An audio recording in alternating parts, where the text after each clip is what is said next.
오늘 저와 여러분들에게 주시는 하나님의 말씀은 구약 성경 창세기 11장 27절부터 12장 1절까지 말씀입니다. 시작. 데라의 후예는 이러하니라. 데라는 아브람과 나홀과 하란을 낳았고 하란은 롯을 낳았으며 하란은 그 아비 데라보다 먼저 본토 갈대아 우리에서 죽었더라. 아브람과 나홀이 장가 들었으니 아브람의 아내 이름은 사레며 나홀의 아내 이름은 밀가니 하란의 딸이요 하란은 밀가의 아비며 또 이스가의 아비더라. 사레는 잉태치 못함으로 자식이 없었더라. 데라가 그 아들 아브람과 하란의 아들 그 손자 롯과 그 자부 아브람의 아내 사레를 데리고 갈대아 우리에서 떠나 가나안 땅으로 가고자 하더니 하란에 이르러 거기 거하였으며 데라는 205세를 향수하고 하란에서 죽었더라. 여호와께서 아브람에게 이르시되 너는 너의 본토 친척 아비 집을 떠나 내가 네게 지시할 땅으로 가라. 아멘. 네게 보여줄 약속의 땅으로 가라라는 제목으로 말씀을 증거하도록 하겠습니다. 하나님께서 갈대아 우리에서 살고 있었던 아브람을 부르셔서 가나안 땅으로 인도하고 계십니다. 우리를 갈대아 우르 같은 죄악 세상에서 불러내어 천국으로 인도하고 계시는 모형으로 보여주시고 있는 거예요. 그래서 아브람의 생애를 보면 우리의 생애를 알 수가 있고, 하나님께서 아브람을 부르셔서 인도하는 과정을 통해서 우리를 하나님이 어떻게 부르셔서 인도하시는 것을 알 수가 있는 거죠. 하나님께서 아브람을 부르시기 전에 갈대아 우르에서 가족들과 함께 아브람은 살았습니다. 갈대아 우르의 의미는 사단으로부터 우상을 섬기던 빛이 나와서 자신들을 영화롭게 하고 자신의 욕심에 끌려 열심히 살았지만 결국에는 갈대아 우르를 한마디로 정리해서 말씀드리면 약탈당하는 곳, 그러니까 평생 동안 인생을 살아가는 삶 가운데 약탈만 당하는 곳이 어디냐? 갈대아 우르입니다. 우리도 주님께서 부르시기 전에 에베소서 2장 1절로 2절에 보니까 우리의 욕심을 따라 이 세상 풍속을 쫓고 공중 권세 잡은 자를 딸면서 살았던 우리의 인생은 약탈의 인생이었다, 이렇게 말씀하고 있죠. 그런 곳에서 우리들을 하나님께서 부르신 거지요. 이 공동번역에 보면 에베소서 2장 1절에 이렇게 기록돼서 여러분도 전에는 죄와 잘못을 저질러서 죽었던 사람들입니다. 여러분이 죄에 얽매여 있던 때에는 이 세상 풍조를 따라 살았고 허공을 다스리는 세력의 두목이 지시한 대로 살았으며 오늘날 하나님을 거역하는 자들을 조종하는 악령의 지시대로 살았습니다. 실상 우리도 다 그들과 같아서 전에는 본능적인 욕망을 따라서 육정에 끌려 살았던 사람들로서 본래 다른 사람들과 마찬가지로 하나님의 진노를 살 수밖에 없었던 것입니다. 갈대아 우르에서 욕심에 이끌려서 우상 숭배하고 우상의 빛을 받아서 자기의 영화와 영광을 위해 살다가 결국 자기 인생을 약탈만 당하고 살았던 아브람의 인생이, 하나님을 떠나 범죄한 우리 인간은 다 아브라함을 하나님 부르시기 전의 상태하고 똑같습니다. 이 세상의 것으로 내 것을 채우기 위해서 피조물인 우상에게 빌고, 그리고 복을 달라고 부르짖으면서 우리가 지금까지 살았던 모든 것은 나의 욕망을 채우려고 하는데 사실은 목적이 있었다. 채우려고 하면 할수록 결국에는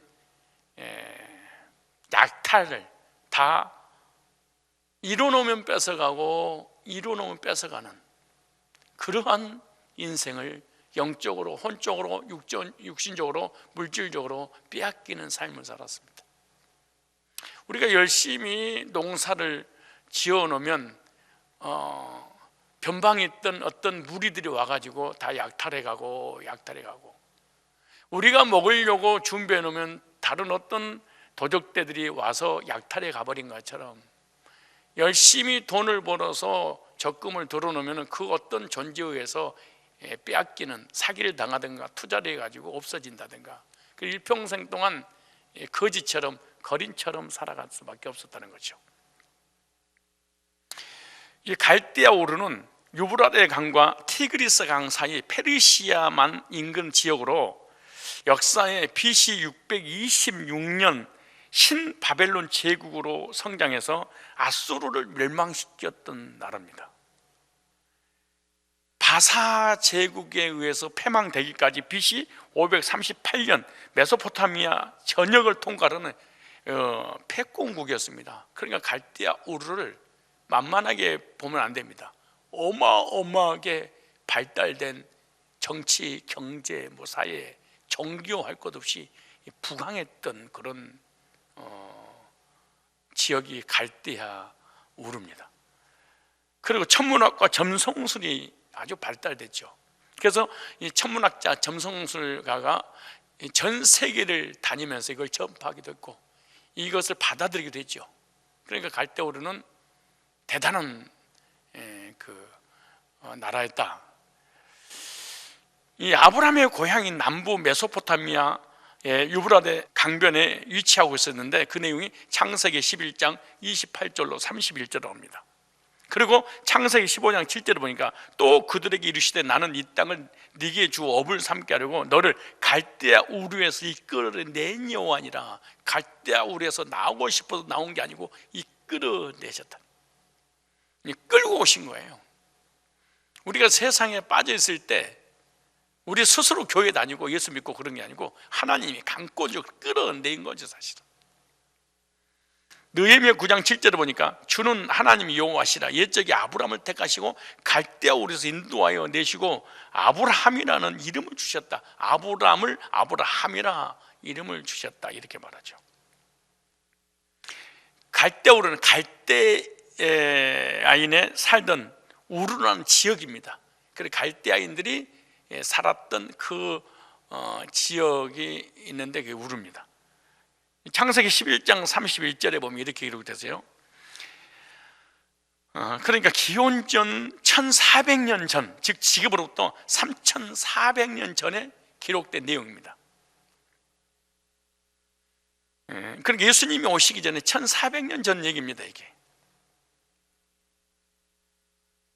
데라가 그 아들 아브람과 하란의 아들 그 손자 롯과 그 자부 아브라함의 아내 사란을 데리고 갈대아 우르에서 떠나 가나안 땅으로 가고자 하더니 하란이 이를 거기 거하였으며 아브라함이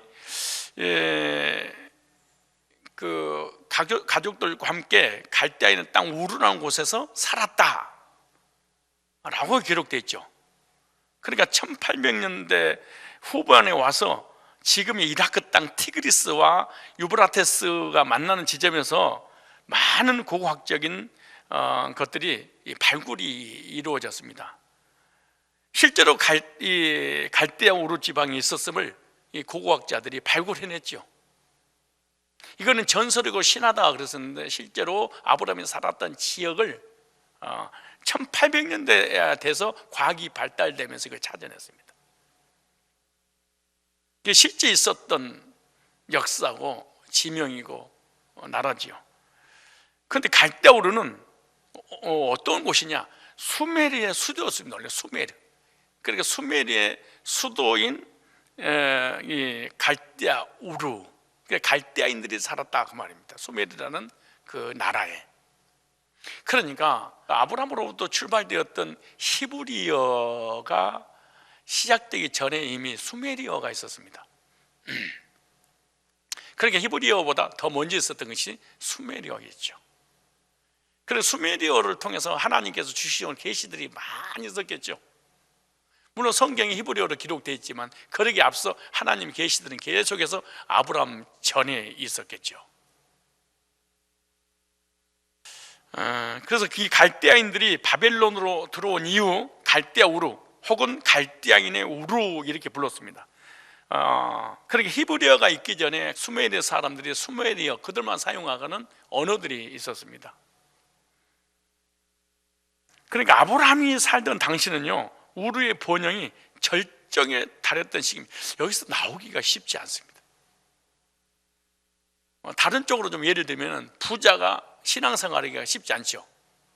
지식인들이 신앙생활 모든 것을 다 가지고 있는 자가 부족함이 없는 사람이 본토지척 아비집을 떠난다는 게 쉽지 않아요.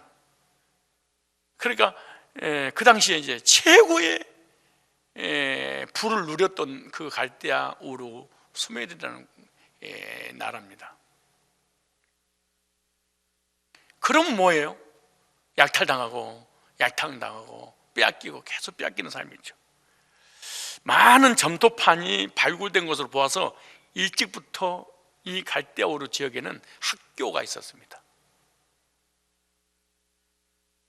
그리고 상업의 중심지로서 페르시아만으로부터 상선들이 드나 무역을 했던 나라입니다. 교역 물품이 뭐냐? 우상 제작에 사용되는 이 성노암과 설화, 석고, 구리, 광석, 상아, 금, 목재 등.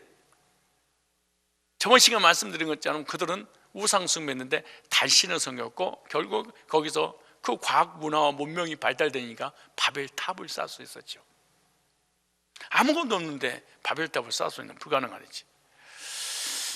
그래서 갈대아 우루의 현재 지명은 텔 무가이어라는 석수장이 언덕 이렇게 지금은 부르고 있습니다. 석수장이 언덕. 이곳은 BC 2166년경에 아브라함이 태어났던 곳입니다. 현재 이라크의 바벨론 유적으로부터 약 224km 남쪽에 떨어져 있습니다. 그러니까 바벨론, 이란, 이라크 이런 지역이죠. 그리고 이란의 페르시아만에서 북서쪽으로 약 240km 떨어진 곳에 이 지역은 갈대아 우루입니다. 이제 코로나도 끝나면 이제 우리 성지순례 가게 되면 이제 한 군데를 남겨놨잖아요. 바로 갈대아 우루. 이란, 이라크, 사우디아라비아 이쪽이잖아요. 이 아버지 데라와 가족들과 함께 갈대아 우루에서 영적으로는 혼돈과 공허, 흑암에 갇혀서 우상을 팔아 모아두면 약탈당하고 모아두면 약탈당하는 반복된 삶이 되풀이했던 그것이 아브라함이 있었던 때죠. 그런데 하나님은 이 데라와 아브라함에게 찾아오셔서 영육간 인생을 약탈당하는 그곳 본토 지척 아비집을 떠나 내가 네게 지시할 땅으로 가라. 그러면서 말씀하셨습니다. 비전을 보여주셨죠. 복의 근원이 되게 해주겠다. 내 이름을 창대케 하겠다. 맨 처음에 이 말씀을 듣고 나온다는 게 쉽지 않지만 어찌됐든 성경에 정확하게 기록된 것이 없기 때문에 우리가 추측하는 것은 아브라함을 부른 게 아니고 먼저 데라를 먼저 족장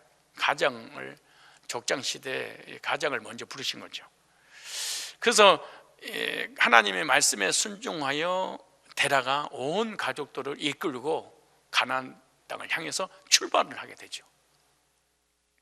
이 고향인 갈대아 우루에서 나와서 약속의 땅 가나안을 향해서 가는 중에 첫 번째 정차한 곳이 하란이었다 이렇게 말씀드렸습니다. 저번 시간에 하란 땅. 하란은 몹시 건조한 메마른 이런 뜻이 있는데 그 의미처럼 이 하란은 비옥한 유브라데스 강 상류 위치하고 있지만 건조하고 척박한 땅입니다. 목축 외에는 할 수 있는 것이 아무것도 없었어요, 하란이. 그런데 지중해와 팔레스타인 지역과 메소포타미아 지역을 이어주는 전략적인 요충지여서 오랫동안 무역의 중심지로 번성이 됐죠. 그래서 아브라함의 당대에는 메소포타미아의 북부의 가장 번성한 도시가 바로 이곳이었습니다. 아브라함 당시에는.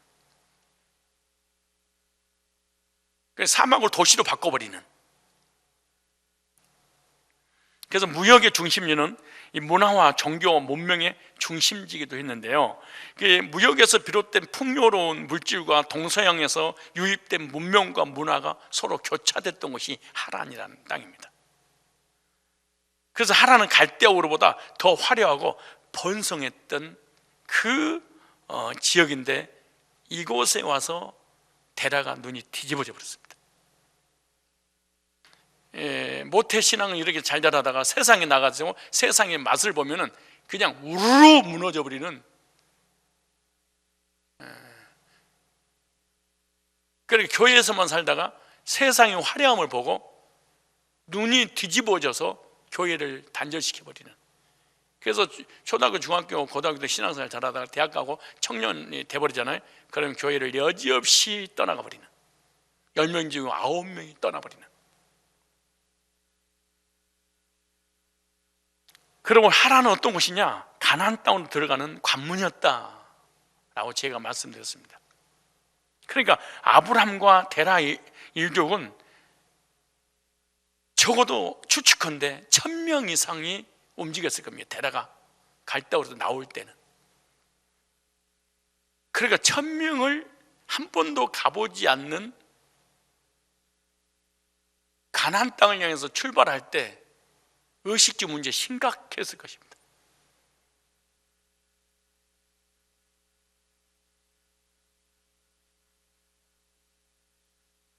아브라함의 집에서 태어나서 훈련된 군사만 해도 318명의 가병이었다, 이렇게 말해. 그러니까 아브라함의 식솔만 해도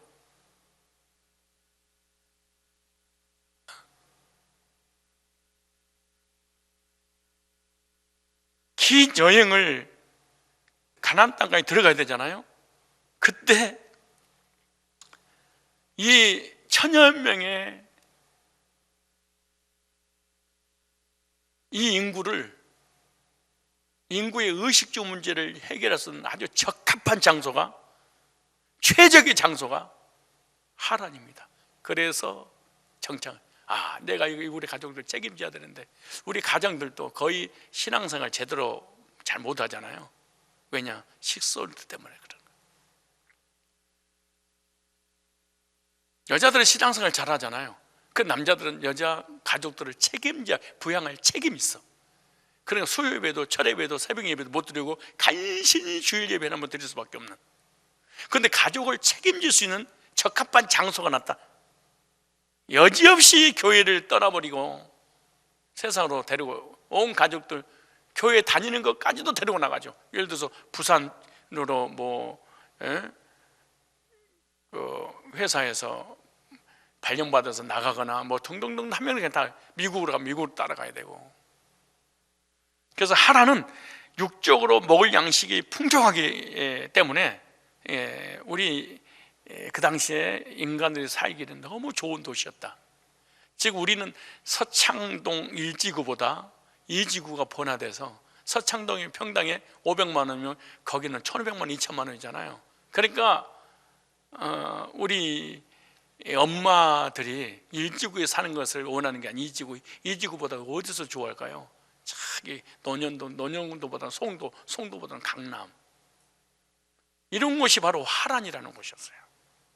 아이들 공부 가르치고 유학 보내고 5대양 6대주로 퍼져나가는 아유 길목이니까 막 뒤집어져 버렸겠죠. 생각해 보세요.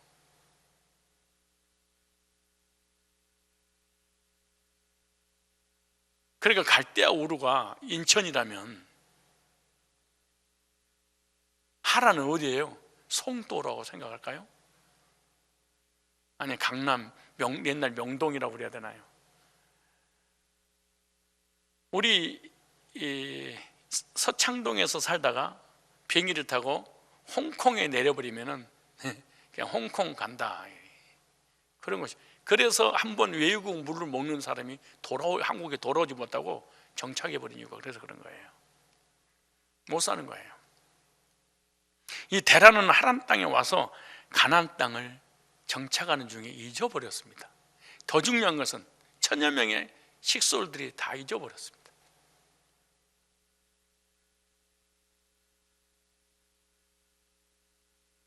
이 세상의 화려함은 내세를 잊어버리게 만듭니다. 하라는 바로 이 세상의 풍성한 것 때문에 가로막혀서 약속의 땅 가나안을 잊어버리듯이 이 세상의 풍요와 화려함과 이 세상의 영광이 천국의 영광을 가로막아버려서 보이지 않게 하는 겁니다.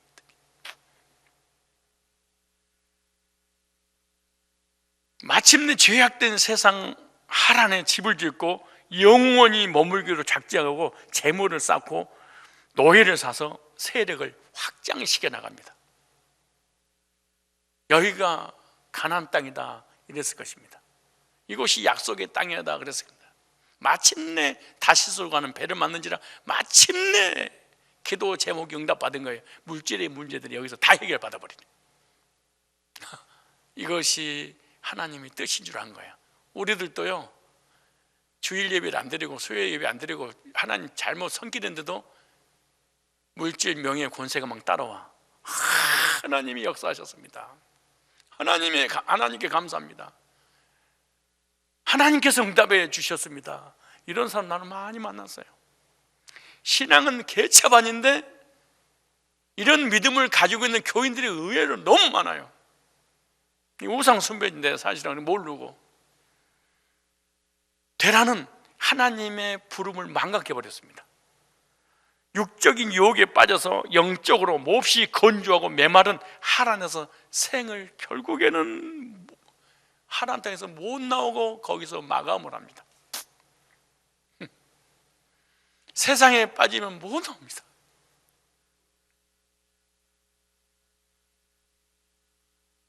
연예인들이 자살한 이유가 뭔지세요? 이 최고의 영화와 영광을 누리다가 다시 그 영광을 누리지 못하면 어떡하지? 자살. 1등 했던 애들이 전국에서 2등으로 떨어지면 자살을 합니다. 못 나와요. 세상에 빠지는 게. 데라는 복음을 알아요. 하나님의 사랑도 알아요. 가나안의 비전도 알아요. 그러나 동시에 세상을 버리지 못했습니다. 이 사람은 두 마음을 품는 사람을 상징하기도 하고요, 성도가 세상에 빠져 살아가는 모형이고 육신에 속한 자의 모형입니다. 살았다 하는 이름을 가졌다나 죽은 자로다. 살아서 예수를 믿고 교회를 다니고 신앙생활로 주님 부르는데 영적으로는 세상에 빠져 죽은 자다. 이 하란, 뭐 어떻게 표현해야 될까요? 사막에 보이는 신기루였다. 이게 하란의 영적 침체입니다. 사막에서 신기루를 줬는 사람은 모두 물인 줄 알고 찾아 또 찾고 또 찾고 가서 보면 없고 또 보이면 또 찾다가 가서 찾아보면 없고 결국에는 갈증이 나서 죽어버린 게 신기루 인생을 하란에서 막을 내립니다. 이게 우리 인생입니다.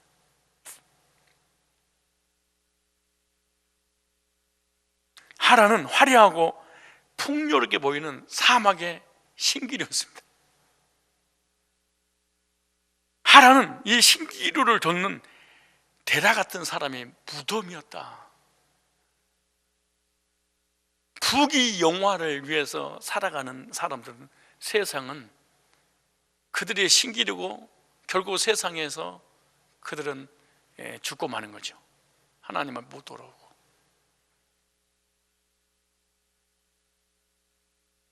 이 데라와 이 아브라함의 삶, 이 갈대아 우르에 살았잖아요. 육신의 소욕을 쫓아 살았던 곳에서 다 쌓아놓으면 약탈을 당하고, 하란, 화려하고 이 풍요로운 삶을 살기 위해서 신기를 쫓다가 갈증으로 양다리 걸치다가 결국 죽어가는,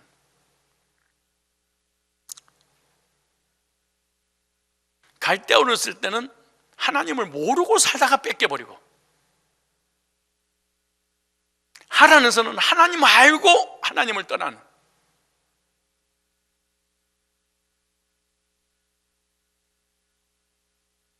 이와 같이 육적인 이 세상에 빠져 살다가 영적으로 천국이 보이지 않는 것을 의미하는 겁니다. 육신적인 것 때문에 영적인 것이 완전히 말라버리고 건조해져서 곤핍한 생활하고 있다는 것을 보여주고 있는데, 그랬더니 하나님께서 허락하신 약속의 땅 가나안이 보이지 않았다. 약속의 땅 천국이 보이지 않고 복음이 보이지 않는다. 세상의 풍요에 빠지면 정착은 그곳이 우리의 하란이다. 하란이는 어떤 지명이 아니고 내가 정착한 그곳이, 하나님 없이 복음 없이 신앙이 도태되었는데 거기에 정착했다. 그럼 이 사람은 하란 신앙이고, 이 사람은 신기를 쫓다가 결국에는 영적으로 갈증이 나서 하나님 앞에 못 돌아오고 죽어버리는. 그런데 데라는 하란 땅에 머무르면서 정착하여 아브라함의 가족들도 약속의 땅에 가지 못하도록 붙잡고 지연시켰던 우두머리, 다시 말해 육적인 사람은 영적인 것을 우습게 여기고, 육적인 사람들은 영적인 사람들의 신앙을 올바르게 하지 못하도록 틀어막습니다. 저와 여러분의 신앙의 발목을 붙잡고 있는 것이 있다면 그것이 바로 데라고, 데라가 그냥 붙잡는 게 아닙니다. 신기를 쫓게 만들면서 붙잡는.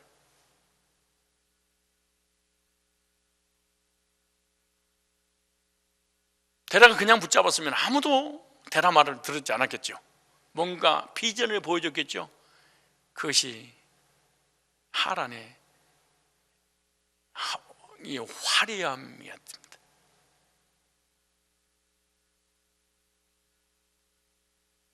이것이 바로 마태복음 4장에 예수님께서 찾아와서 마귀가 시험했던 내용이죠. 이 세상의 화려함과 영광을 보여주고,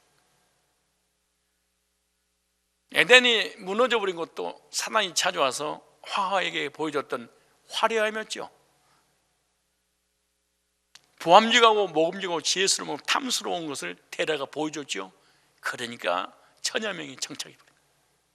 그리고 천여 명이 동시에 약속의 땅을 잊어버리는.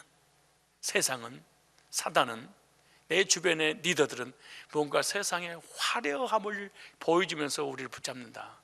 이게 중요한 명제고 오입니다. 세상의 화려함을 보여주고 발목을 붙잡고 있는 사람이 있다면 그 사람이 데라입니다. 그 데라는 본인이 99%는 본인일 수 있겠죠. 그리고 어떤 리더들일 수도 있겠죠. 이런 사람 반드시 교회를 다녀도 영적인 갈증 때문에 견디지 못해서 죽어가고 있는 거죠.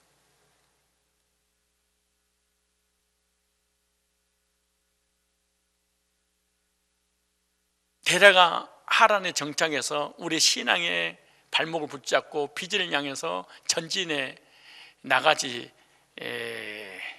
못하게 하는데, 이 하란에서 정착했던 데라의 인생은 신기루의 인생이었습니다. 내가 언젠가 신기루의 인생을 부르다가 울컥한 적이 있었는데, 그래서 막 박자도 막 틀리고, 오랜만에 한번 그 가사를 읽어보려고 그러는데 되려나 모르겠네요. 고해 같은 힘든 인생 될 줄 알고 뛰었건만, 그럴수록 거품처럼 부서지는데, 이야, 인생아, 주님 없는 인생길 신기루가 아니던가. 광야 같은 세상에서 예수님만 의지하니 잡초 같은 내 인생에 이제 꽃이 피어나네. 의지할 곳 없는 이 몸 두 손 들고 주께 왔네. 무거운 짐 내려놓고 예수님만 의지하리. 주님 없는 인생길 신기루가 아니던가. 광야 같은 세상에서 예수님만 의지하니 잡초 같은 내 인생에 이제 꽃이 피어나네. 3절이 너무 은혜스러워요.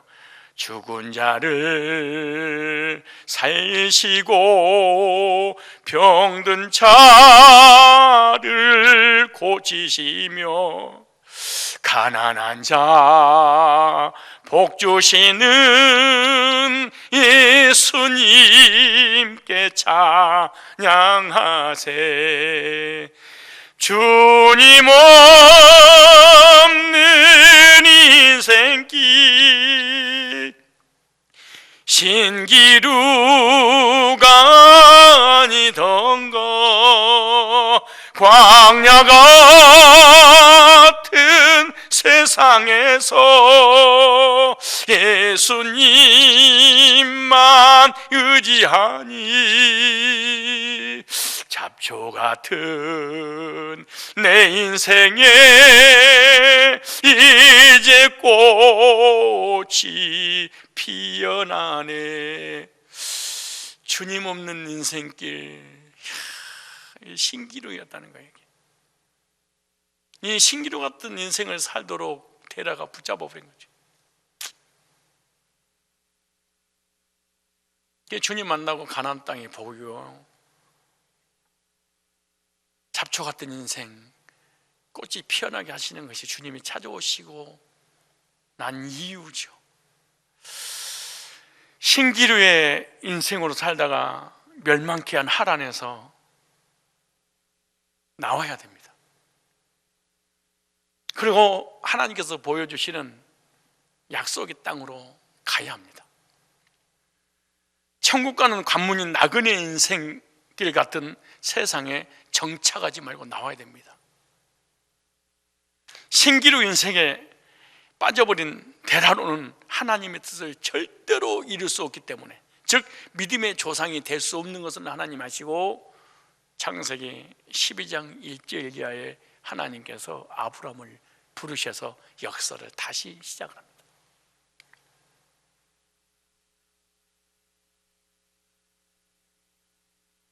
오늘 창세기 12장 1절에 보니까 여호와께서 아브라함에게 이르시되 너는 너의 고향과 친척과 아비의 집을 떠나 내가 네게 보여줄 땅으로 가라. 이 아브라함을 찾아오셔서 아버지의 집을 떠나 내가 네게 지시할 땅으로 뭐해라? 가라. 데라에게 붙잡혀 있던 아브라함에게 여호와 하나님께서 찾아오셔서 아브라함을 소명하는 내용이 나옵니다. 그러면서 너의 고향과 친척과 아비 집을 떠나 이렇게 말씀하죠. 그러면서 내가 네게 보여줄 땅으로 가라. 바로 가나안 땅입니다. 우리가 이 말씀을 볼 때는 쉽게 말씀에 순종하고 따라갔을 것이라고 생각할 수 있잖아요. 그죠?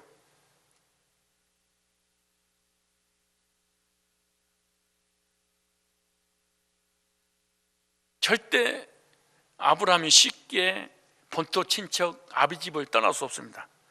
왜냐하면 고대 근동에서는 살아계신 지금 현존에 있는 아버지를 버리고 떠나는 것은 불효 중에 불효입니다. 그래서 우리가 탕자의 비유에서 말씀하고 있는 것처럼 아버지가 살아있는데도 유산을 달라고 하는 것은 아버지 보고 빨리 죽으라 이거 똑같은 것입니다. 유산 상속시켜 달라는 거라. 그런데 아브라함이 어떻게 자신의 아버지 말을 거역하고 떠날 수 있을까? 아브라함은 이 말씀을 듣는 순간 엄청나게 딜레마에 빠지고 말았을 것입니다. 그러다 육적인 아버지냐 아니면 영적인 아버지냐 고민하다가 하나님을 선택을 했습니다. 창세기 11장 26절을 봅시다. 제가 벌써 두 번째를 시작하고 있습니다. 저번 시간에 이어서 부르신 찾아오셔서 오늘 창세기 12장 1절을 얘기하는 것은 아브라함을 하나님 찾아오셔서 내가 네게 지시할 땅으로 가라 이렇게 부르신 내용이죠. 창세기 우리 한번 찾아봅시다. 11장 26절에 시작. 데라는 70세의 아브람과 나홀과 하란을 낳았더라. 데라의 나이를 한번 계산해 볼까요? 저번 시간에 제가 숙제로 내줬는데 나로 맞추는 사람이 거의 없어서 이 아브람을 낳을 때 나이가, 여러분 계산해, 볼펜에서 계산해 보세요. 아브람을 낳을 때 나이가 데라가 70세예요. 그렇죠? 자, 계산해 봅시다. 11장 26절에요. 데라는 70세의 아브람과 나홀과 하란을 낳았더라. 몇 살에 낳았어요? 70살에 낳았어요. 그리고 아브람이 하란을 떠나던 나이가 75세입니다. 자, 12장 4절에 이에 아브람이 여호와의 말씀을 쫓아가고 롯도 그와 함께 갔으며 아브람이 하란을 떠날 때 그 나이 몇 살아? 75세예요. 자, 아브람의 나이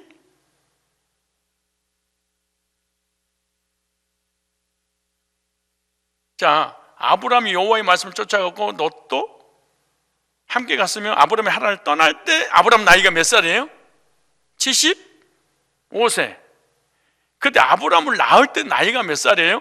데라는 70세. 이걸 합하면 몇 살이에요?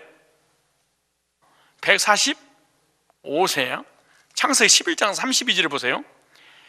데라는 나이가 205세가 되어 하란에서 죽었다 그러네. 몇 살에 죽은 거예요? 205세. 그럼 205살 빼기 205살에다가 145를 빼면 나이가 나오네. 그럼 몇 살이에요? 60. 그죠? 그러니까 아브람이 데라를 떠나고 나서 60년을 더 사는 거예요, 여기서.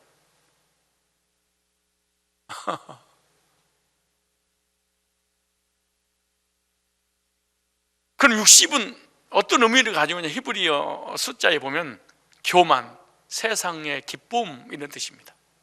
그러니까 데라의 아버지를 이어받아서 60년 동안 하란에서 세상의 향락에 빠져서 세상의 아름으로 생기를 쫓았습니다. 몇 년을? 60년을. 그러니까 하란에서 얼마나 산 거야. 그렇게 되면 아브람은 자신의 아버지 데라를 버리고 하란을 떠났다 생각할 수 있죠. 아니, 아버지가 지금 안 죽었잖아요. 지금 205세에 죽었는데 그 아브람이 여기 데라가 죽기 전에도 아브람은 여기 있었잖아요. 그러면 족장시대의 아브람을 불효 중에 불효로 저질렀다고 우리가 생각할 수 있는데 그렇지 않는 이유가 아브람은 데라가 죽은 다음에 하란을 떠났다 이렇게 말해. 근데 본문에는 205세에 죽어. 그러니까 아브람은 죽기 전에도 떠나 있는 거죠. 뭔 말인지 알아요? 205세에 죽었으니까 60세 더 살았다고 하잖아요. 자, 그 죽었다는 의미가 뭔가 볼까요? 이 답이 사도행전에 나와야지. 사도행전 7장에 찾아봅시다. 사도행전 7장 3절에 스데반이 이걸 풀었어요. 그리고 바울이 이걸 완전히 정리를 해놨어요. 자, 사도행전 7장 3절에 이르시되 네 고향과 친척을 떠나 내가 네게 보일 땅으로 가라 하시니 아브라함이 갈대아 사람의 땅을 떠나 하란에 거하다가 창세기 11장 12장을 스데반이 지금 설교하고 있는 거예요. 유대인들한테 갈대아 사람의 땅을 떠나 갈대아 사람들 살고 있는 그 땅을 떠나서 하란에 거하다가 그의 아버지가 뭐하며? 여기를 죽었다고 그랬어요. 아예 죽음에 하나님이 그를 거기서 너희 지금 사는 이 땅으로, 이스라엘, 팔레스타인, 유대인들이 살고 있는 땅이잖아요. 이 땅으로 옮기셨느니라. 그러니까 죽으니까 옮겼다네.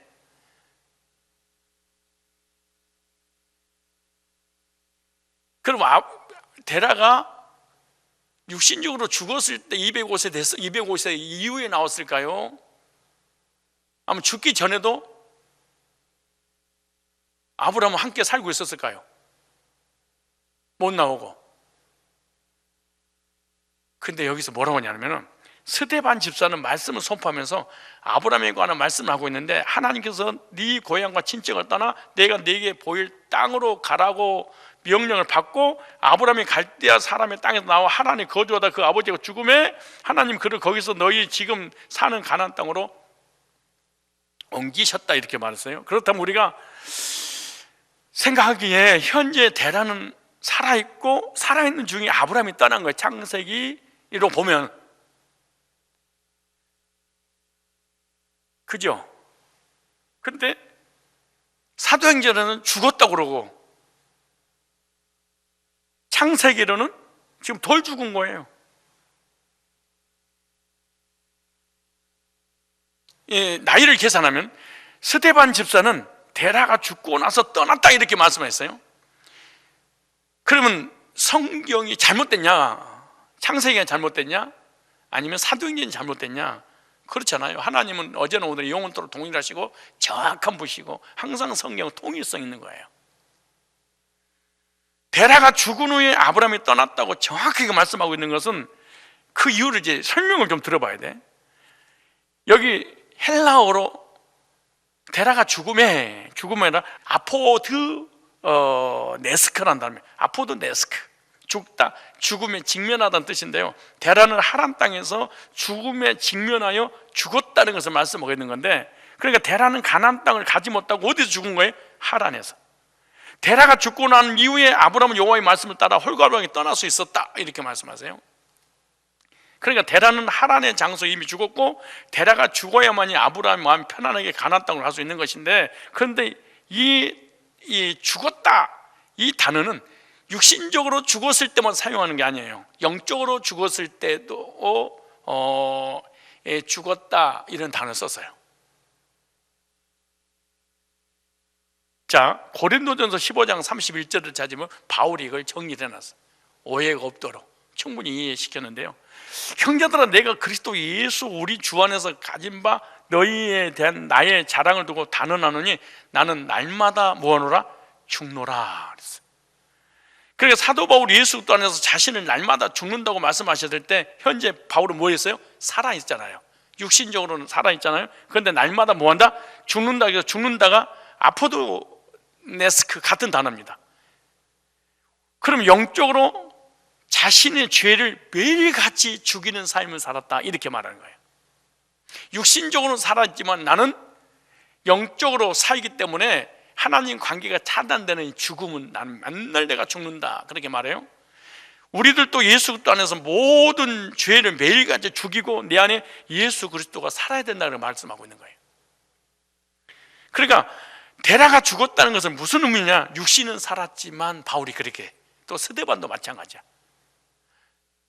육신적으로 사는, 영적으로 하나님 앞에서는 뭐 했다는 거예요? 죽어버린 거야, 데라가. 교인들이 교회를 다니고 있는데 육신적으로 살았는데 영이 죽어버린 거하고 똑같은 거예요. 데라는 하란에서 지치하기를 원했는데 여행을 하면서 가나안 땅에 대한 소망을 잃어버리고 약속의 땅에 못 들어가고 마는데, 육신 것에 빠져 살다 보면 이렇게 영적인 하나님 나라를 잃어버릴 수 있다는 거죠. 그래서 아브라함은 자신의 아버지 데라가 영적으로 죽었다는 걸 깨닫고 난 후에 하나님의 부르심을 따라 가나안 땅으로 가는 거예요. 그러니까 자기 아버지가 살았다는 이름을 가진 자야. 그건 영적으로 뭐였어요? 죽었어. 그러니까 나올 수 있었던 거예요. 근데 자기 아버지가 구원 받은 줄 알고 있었어. 하나님의 계시를 받은 줄 알고 있었어. 근데 그래서 구원 받은 줄 알고 따랐어. 그리고 정착했어. 어디에? 하란에. 근데 알고 보니까 뭐 했어요? 죽어서 이 목회자, 이 리더, 이 가장, 이 족장과 함께 가나안 땅에 천국 가는 것은 불가능하다. 그리고 딱 돌아서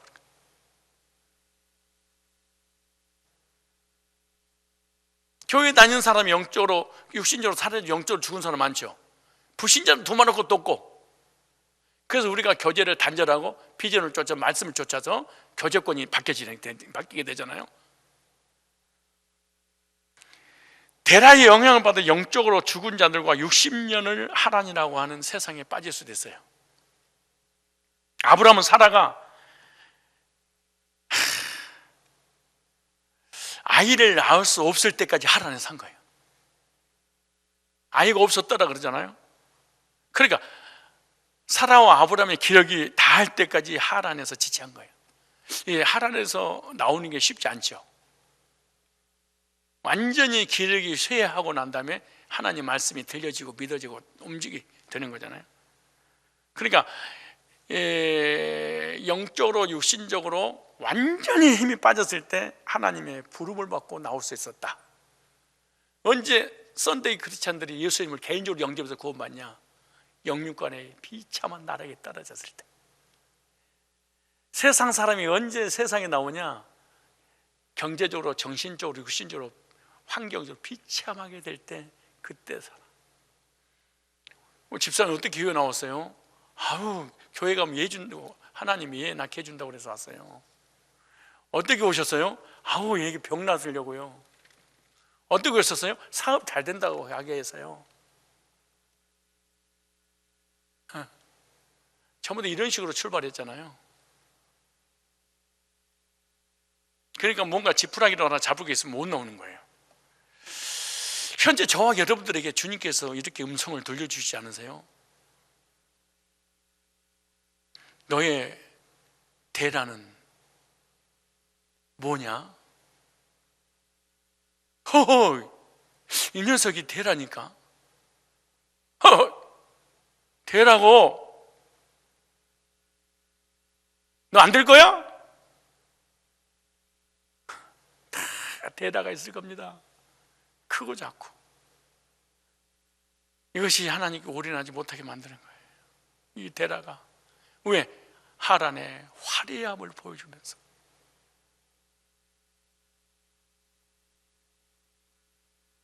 내가 하나님 뜻을 이루며 최종 목적지 천국을 향해 가려고 하는데 나를 지체시키고 지연시키면서 발목을 잡고 있는 테라가 누구냐고 주님이 물어. 이 테라를 끊어야만이 홀가분하게 하나님께 보여주시는 약속의 땅으로 갈 수 있는 거예요. 이걸 안 끊어버리면 하나님과 천국과 복음에 올인하기가 정말 힘들어요. 이 시간 저와 여러분들이 생각하고 있는 대다가 있다면 하나님 앞에 직구하시고 끊어야 됩니다. 그래서 하나님께서 말씀하시는 약속의 땅으로 갈 수 있는 거예요. 하나님은 고향과 친척과 아비집을 떠나라 이렇게 명령 내립니다. 그런데 언제 떠날 수 있냐? 이 세상 사람들은 영적으로 죽었구나. 언제 저 사람에게 복음을 전할 대상이지 교제의 대상이 아니구나. 언제 하느냐? 이 사람이 죽었구나. 그 사람에 대한 기대와 비전과 소망, 희망이 사라진 게 언제냐? 이 사람은 죽어 있구나. 영이 살았다는 이름을 가졌지만 이 사람은 육신의 경우 안목의 인생의 자랑, 세상의 화려함에 빠져서 세상에 도취돼서 신기를 쫓고 신기를 자랑하는 이런 사람이구나. 그때 사람이 돌아서서 하나님 향해서 방향을 들어요.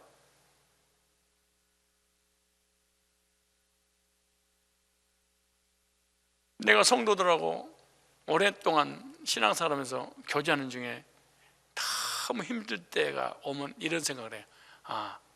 그냥 교인으로만 생각하자. 이 사람한테 기대를 갖지 말고 그냥 교인으로 그냥 평범하게 대하자. 그게 내 마음이 편해. 미워하지도 않고 편안히 들어요. 예를 들어서 사장님하고 나하고 문제가 생겼어.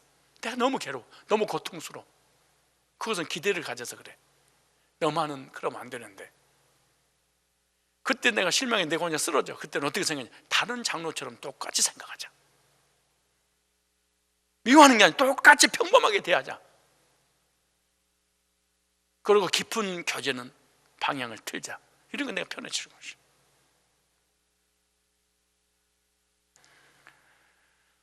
영적으로 죽어있는 이곳을 떠나 영원한 하나님 나라에서 함께 사는 이곳으로 우리는 방향을 옮겨야 됩니다. 마태복음 8장 21절로 22절 보니까 제자 중에 또 하나 가로되 주여 나로 먼저 가서 내 부친을 장례 치르게 하옵소서. 예수께서 가라사대 죽은 자들로 저희 죽은 자를 장사하게 하고 너는 나를 쫓으라. 무슨 말이에요? 지금 실제로 죽었지만 현재 허물과 죄로 죽어있는 그들의 삶은 그들이 알아서 하고, 정치, 경제, 사회, 종교 이거 다 구원받지 못한 사람이 하는 걸로 하고 너는 생명 있는 곳을 찾아라. 넌 나를 따라, 생명을 따라, 복음을 따라 천국으로 가야지. 이것은 나그네 인생 아니냐? 언제 그렇게 이 세상에 간섭하면서 하니? 내가 이런 유튜브라든가 공영방송 안 보는 이유가 왜 그런 줄 아세요? 너무 스트레스가 쌓여가지고 감정이 상해. 사니까 나도 모르게 강대상에서 감정이 나와. 그래서 성도들 다치겠구나, 내 영혼도 피폐해지겠구나, 안 봐버려. 아예 죽은 자들은 죽은 자들이 장례 치르고 죽은 자들끼리 교제 나누고 너는 생명 살리는 일 해야 되지 않겠냐. 그래서 마음이 많이 편해져요. 마태복음 12장 50절에 보니까 누구든지 하늘에 계신 내 아버지 뜻대로 하는 자가 내 형제요 자매요 어머니시라 하더라. 그 말씀이 마가복음에 나옵니다. 때에 예수의 모친과 동생들이 와서 밖에 서서 사람을 보니 예수를 부르니 무리가 예수를 둘러앉았다고 여쭤보되 보소서 당신의 모친과 동생들과 누이들이 밖에서 찾나이다. 대답하시되 누가 내 모친이며 동생이냐 하시고 둘러앉은 자들을 둘러보시며 가라서 내 모친과 내 동생들을 보라. 누구든지 하나님의 뜻대로 하는 자가 내 형제요 내 모친이니라. 예수 안에서 거듭나서 같은 마음과 같은 믿음과 같은 비전과 같은 소망을 가지고 같은 방향을 향해서 천국 가는 거잖아요. 이것이 그리스도 안에서 같은 형제요 자매지, 육신적으로 가족이라고 해서 형제 자매가 아니라 하나님의 가족은. 그것도 버리란 얘기는 아니에요. 비전이 다르단다, 생각도 다르단다, 마음도 다르단다. 한 사람은 갈대아우로와 하란 출신이고 너는 천국 출신 아니냐. 언제 우리가 뒤돌아 설 수 있느냐? 그것은 이 사람이 영이 죽어버렸구나. 어머니와 형제가 찾아와서 말하려고 할 때 누가 형제며 자매고 부모냐 말씀하시면 하늘에 계신 내 아버지 뜻대로 하는 자가 내 형제요 자매. 하나님 뜻이 뭐 예수 안에서 거듭나서 구원받고 영생 얻는 사람들이잖아요. 그러니까 육신은 살아있는데 영적으로 죽은 자들 형제와 자매가 아니란다. 영적으로 그리스도 안에서 거듭난 이 사람이 형제 자매란다. 그게 참 신기해요. 구원 간증만 교회 처음 왔어. 근데 구원 간증 딱 했어. 그러면 창세전에 같이 있었던 사람도 느껴져. 그 참 미안해. 근데 구원 간증 안 하고 있잖아요. 목사가 됐든 전사가 됐든 구원 간증 안 하고 있으면 어쩌면 한 번 처음 만난 사람, 우리 교회를 10년 다녀도 처음 본 사람 같아. 마음이. 그럼 마음이 같질 않아. 형식적으로 그냥 기다려줄 뿐이지 진짜 마음을 토록 안 돼. 안 돼. 그냥 교인으로 받아주는 것이지 정말로 영적으로 하나가 돼서 교제 나누는 게 힘들어. 그럼 어떤 교제냐? 일반적인 교제, 불신자하는 교제, 정치, 경제, 사회, 세상 돌아가는 거, 이런 교제하는 것이지. 무슨 영적인 교제답니까?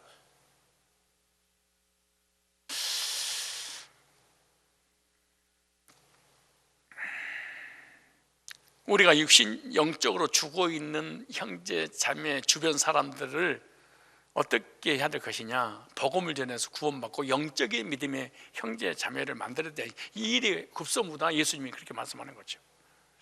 저 여러분들이 깨달아야 될 게 뭘까요? 하나님 일을 하는데 방해가 되는 대다가 무엇인지 인지하고 빨리 끝내라. 60년 세월 지나갈 수 있단다. 내 주변에 데라와 같이 영적으로 죽은 사람들이 방해를 하고 있다면 끊고 주님이 허락하신 비전을 향해서 약속의 땅 천국에 나가야 되지 않겠냐. 언제? 내일이 아니라 지금 당장 출발하고, 죽은 것을 알고, 살고 있었어도 같이 있었잖아요. 근데 죽은 걸 알고 떠났다 그래요.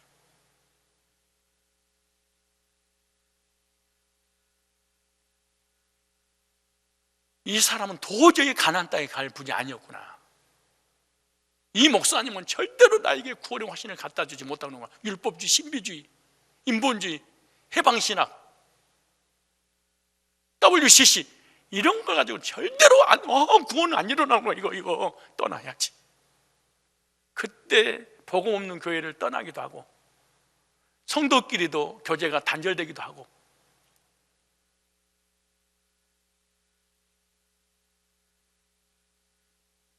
만약에 떠나지 않으면 데라와 같이 하란, 지체하는 그 땅에서 죽게 되는 것이죠. 저와 여러분들에게 하나님께서 보여준 땅이 어디입니까? 바로 천국입니다. 이 세상은 나그네 길, 나도 다만 나그네. 이 세상은 나그네의 길입니다.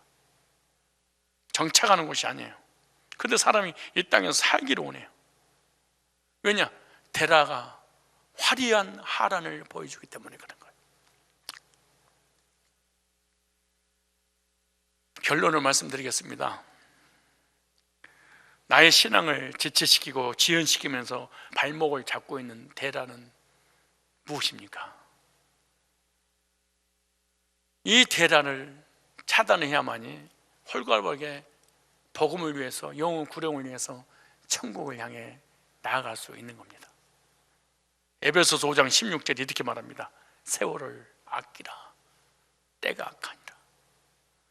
그러므로 어리석은 자가 되지 말고 오직 주의 뜻이 무엇인가 이해라. 술 취하지 말라. 세상에 취하지 말라. 이는 방탕한 것이니 오직 성령 충만함 받으라. 로마 3장 13장 11절에 또한 너희가 이 시기를 알거니와 자다가 깰 때가 벌써 되었으니 이는 이제 우리의 구원이 처음 믿을 때보다 가까웠음이라. 밤이 깊고 낮이 가까웠으니 그러므로 우리가 어둠의 일을 벗고 빛의 갑옷을 입자. 낮에와 같이 단정 행하고 방탕과 술 취하지 말며 음란과 호색하지 말며 쟁도와 시기하지 말고 오직 주 예수 그리스도의 옷을 입고 정욕을 위하여 육신의 일을 도모하지 말라. 사도 바울이 우리에게 권면하고 있는 내용입니다. 이 세상의 화려한 하란을 우리에게 순간순간 보여주면서 우리의 신앙에 달려갈 길을 달려가지 못하도록 지연시키고 지체시키는 그 데라가 무엇인지 이 두 가지를 가슴에 품어야 됩니다. 그리고 하나님께서 주신 사명을 위해서, 복음을 위해서, 천국을 향해서 우리는 믿음의 길을 오늘도 걸어야 되는 것입니다. 그렇게 될 때 창세기 12장 2절로 3절로 4절의 메시지가 내게 임해서 너를 복의 근원으로 창대케 해주겠다. 번성케 해주겠다. 난 너의 모든 상급이 되어주겠다 라고 그 비전이 내게 임하게 되는 것입니다.